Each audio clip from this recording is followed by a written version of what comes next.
Welcome back to the sweatshop. In today's video, we're going to be working on this 2007 Mazda Miata. What we're going to be showing you in today's video is how to drain and fill the cooling system. We're also going to be changing out the coolant overflow reservoir. This guy here, I don't think there's anything wrong with ours other than this guy being, well, it's missing. Other than that, maybe the customer just doesn't like the way it looks because it is kind of browning. I can't remember if you told me anything, but anyhow, we're going to be changing that out, and we're going to be changing out the coolant. He's obviously picked this stuff up from the dealership because it says Mazda all over it, but I'm not sure whether it is the correct stuff or not. Pretty sure it is because they probably did it with a VIN, and this customer is pretty smart, so it should be good to go. That being said, make sure you get the correct stuff for your vehicle. You don't necessarily need to get the Mazda coolant or the Mazda part, but yeah, it is nice to have, and I'm not sure whether it is different from the aftermarket or if it's even available aftermarket, but yeah, definitely not a hard job. If you're going to do this in the driveway, make sure you get some jack stands to put underneath your vehicle and dispose of your coolant responsibly. Don't be an idiot and throw it down the drain. You can take it to your local city disposal site. They'll most likely have some way of disposing of it for you, so yeah, do that. Don't throw it down the drain.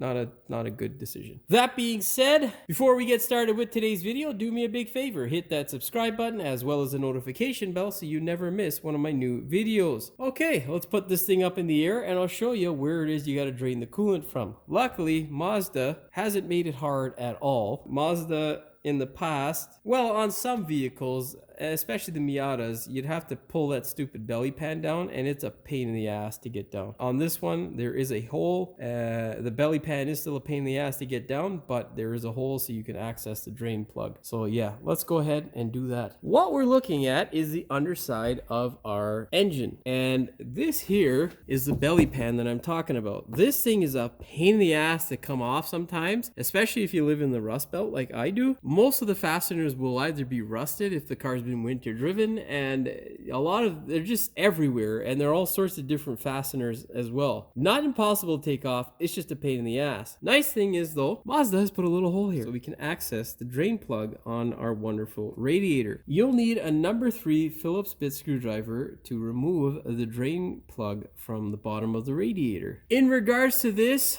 I did want to remove it, but we're not going to be removing it because it's such a pain in the ass. What you're going to do is get an enormous drain pan because coolant likes to splatter everywhere, and then you're going to stick this guy up inside of here. You will see it once you look up into your own car, and then you're just going to slowly back this thing out. Now, while we let this thing drain, what we're going to do is basically let it drain into...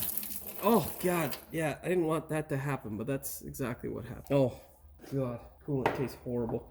Anyhow, what we're going to do is let it drain now into a bucket so we can lower the vehicle, take the cap off the radiator overflow reservoir, and yeah, that'll let it drain faster. So let's swap out our drain pan for a drain bucket. Okay, now I'm gonna go wash off my face, the camera, and a number of other things that got soaked in coolant because, you know, sometimes make bad decisions, and one of them was becoming a mechanic. Anyhow, let's go do that. Now, I'm sure you can hear that the car is currently pissing the coolant out as though it has an enlarged prostate. Well, what you're going to do in order to help it is simply remove the radiator cap. Now listen to that. That is what you call flow. Now, all we need is a 10 mil for these 3 bolts here. I don't think there's anything else. And yeah, hammer. La, la, la, la.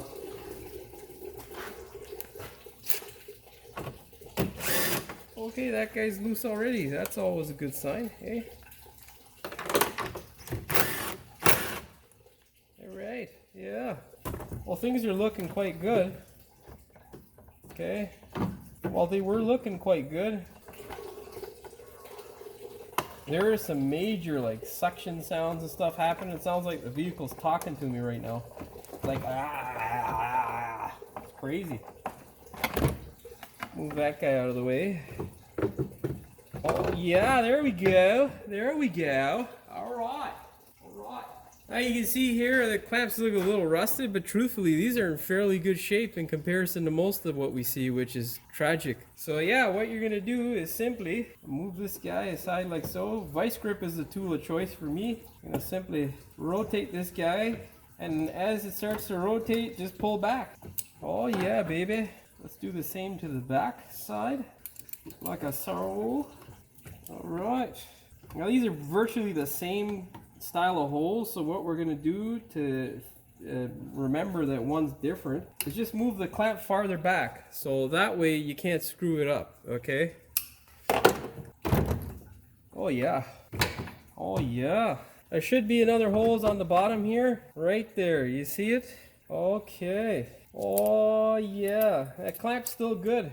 Okay. You know, I should probably do my power steering video alongside this one because it's accessible now, but we're not gonna do it like that. We're gonna have to do it as a separate video because it's gonna take more time to explain and all that shit. And, well, I don't have time for that, you know what I'm saying? All right, now I'll take this guy here. You can toss in the garbage or sell it on eBay if yours is still good. Oh yeah, we're gonna get the sexy new one. Look at that.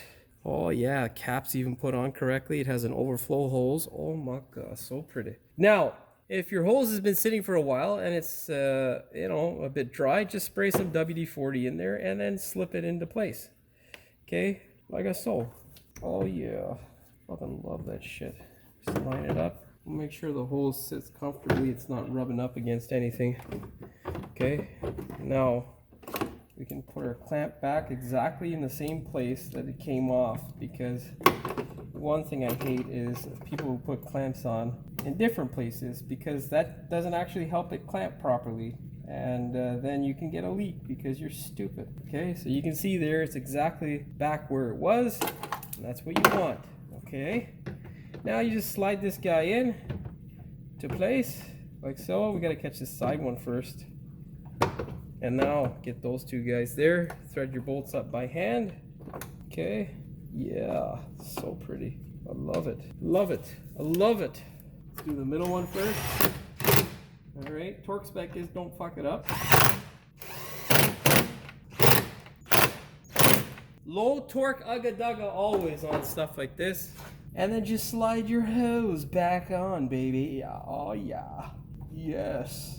Push it real good. All right, and then clamp her up, wiggle it into place. Make sure the clamp is in the same place because you don't want it to be in a different place. That leads to a potential leak, and it makes you, you know, just look stupid. I hate that. It pisses me off. Don't do it. Now you can hear we're coming to a whisper quiet stream there, which means we're almost done. Okay, now all we got to do, remove our cap, put it in the correct place. Oh yeah, look at that, sexified. Look at it. Pretty, isn't it? Why is this moving away? Oh god, that whole clip, 6 minutes. I hope it didn't screw things up, man. Ah, dude. Whatever, anyhow, we're gonna get rid of this shit. So yeah.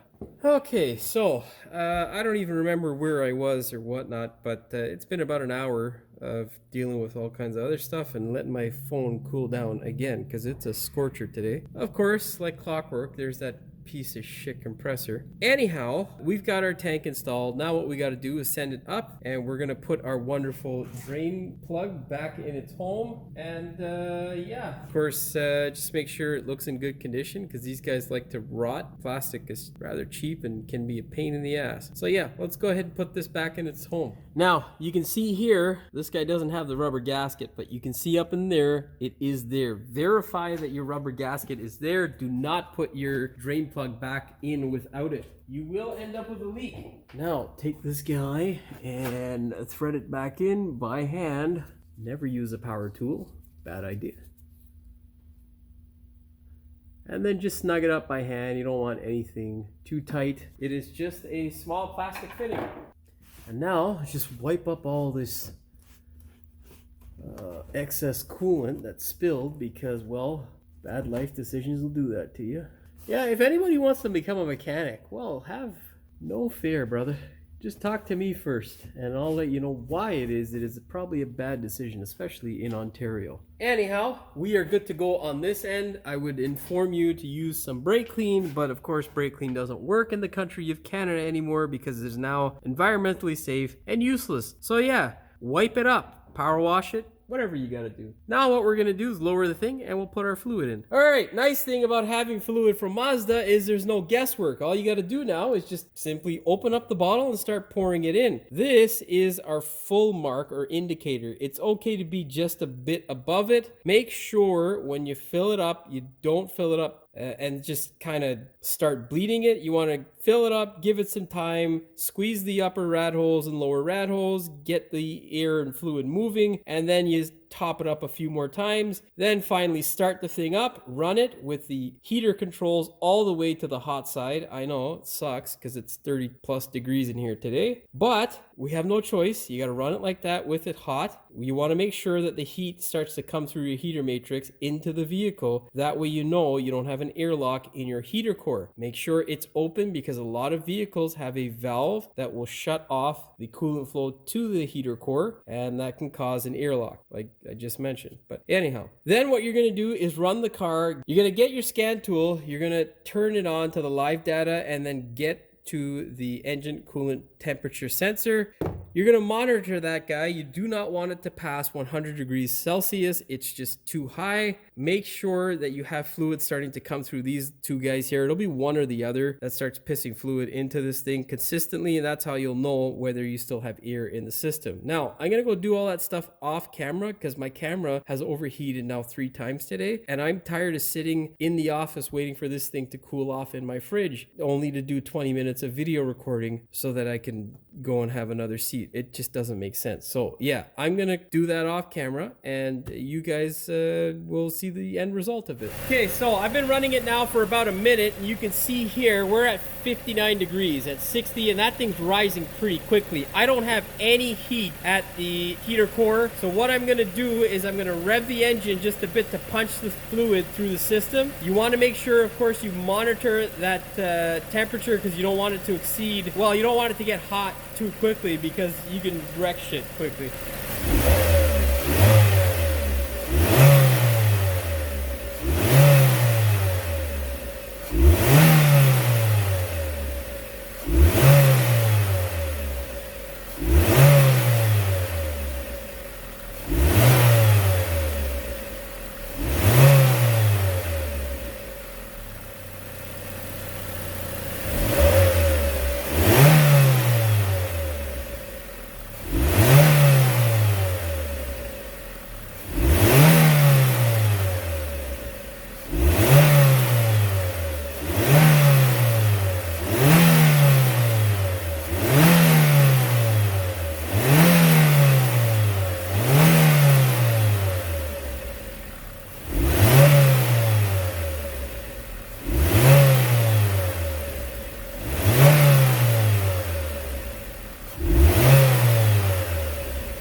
Now we're at 89 degrees and 90 now, and it's climbing, so I'm gonna go ahead and shut it down and let the system basically suck it in slowly because we don't have coolant hitting that heater matrix yet. I don't think there's a bleed screw on it, but I'm not sure. Yeah, we got nothing there. All right, I shall be back. Okay, so it's been about 2 minutes. I've shut the car off and basically squeezed the upper rat hose, and it's sucked in the rest of that gallon. So we're gonna go ahead now, turn the ignition on, see what the temperature is. If it's drastically gone down, that means we have a nice rush of new fluid into our head area, and then I'll start pumping it into the heater matrix. Okay, let's give it a second. Yeah, so we're at 75. We'll start it back up again and let that fluid work its way through. Alright, let's open up our second jug. We're at 82 and it is sucking it down slowly, which means it'll be pumping it. Oh, I cut my little thing. That sounds wrong. Anyhow, but what I was talking about was that I cut it over there instead of there first. That's stupid. Anyhow, now let's feel that heater core hose. Yeah, there's a little bit of heat there now, so it's making its way there. Trying to fill it up to that fill line. Oh, don't hit the camera if you're recording.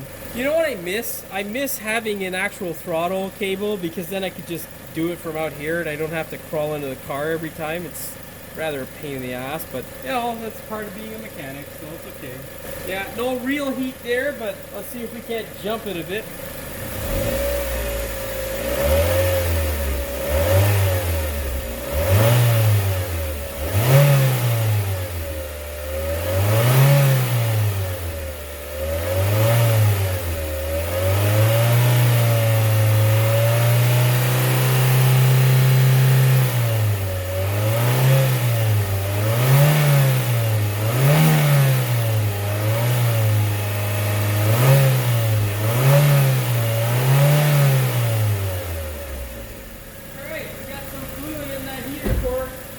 Still losing it, but it's at 48 degrees now, and we should have seen a drop on temperature. Oh, we're stable, so it's sucking it down. So yeah, that's the process. You just got to keep going with it.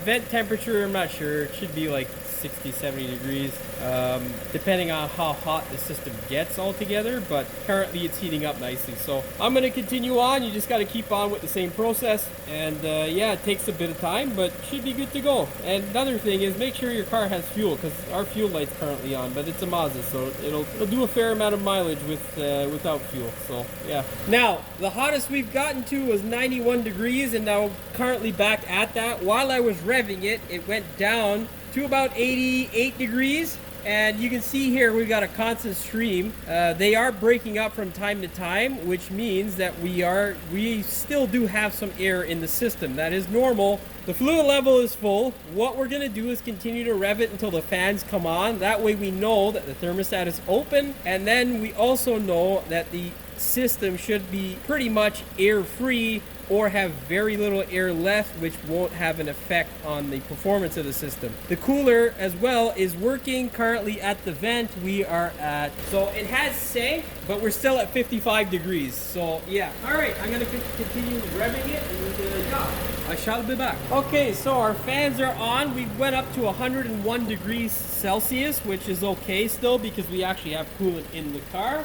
We're now down to 96 degrees. Our fans just went off, 95, and our coolant is full for the most part. It did suck some down, so we're gonna top it up. Just top it up just above the fill line because there's still gonna be a little bit more air in there, and that way it'll suck it down. Yeah, it looks like it's almost there. And we got up to 82 degrees at the vent, so she gives good heat, that's for sure. Oh man, it's such a pain in the ass to see. I'm gonna move the camera so I can actually see instead of doing this dodge back and forth. Okay, our coolant level's good. I don't see too many interruptions here. Our temperature is nice and stable, and our heat is also good. Temperature's at 94 degrees. And now all we gotta do is put our wonderful new cap back on, just like so. And that's that. Now we can actually cycle the thing. Tomorrow, when it's nice and cold, when I come in, I'll pull that guy off. If need be, I'll take a look at the fluid level, but it should be fine. Of course, top up as needed. Now let's check our heater core. Yeah, both sides are nice and hot. Let's see what the temperature is at the vent. 73 at idle, and it's steady. So yeah, we're good to go.